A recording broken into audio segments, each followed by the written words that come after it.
Ано фильміндегі бұл сәттерге сен 100% мән берген жоқсың. Бәрі кітапханадағы көріністен басталады. Бен Дерридің тарихын зерттеп отыр. Ал жасы үлкен кітапханашы оған ескерту жасайды. Ол кетіп қалады, бірақ фонға мұқият қарасаң, ол артында тұрып үрейлі түрде күліп тұр. Бұл Пеннивайз екені меңзеледі. Кейін Бен Дерриде қаза тапқан балалар туралы мақаланы оқиды. Артқы жақта бұлыңғырланған Пеннивайздың бейнесі көрінеді. Ол әр қылмысқа өзі куәгер, өзі себепкер болғанын көрсетеді. Қабырғада кәдімгі граффити көрінеді, бірақ көріністің соңында мұқият қарасаң, Пеннивайз дәл сол муралдың ішінде пайда болады. Тыныш, әрі байқалмай ол сонда тұр.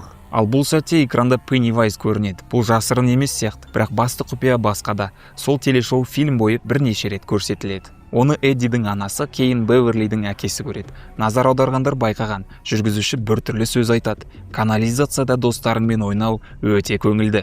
Бұл жай ғана балалар бағдарламасы емес, бұл Пеннивайздың тұзағы. Ол балаларды канализацияға өз тістері арасына шақыру үшін теледидарды пайдаланған. Ал сіздер тағы да қандай жасырын сәттерді байқадыңыздар, оны комментария жазып кетсеңіздер болады.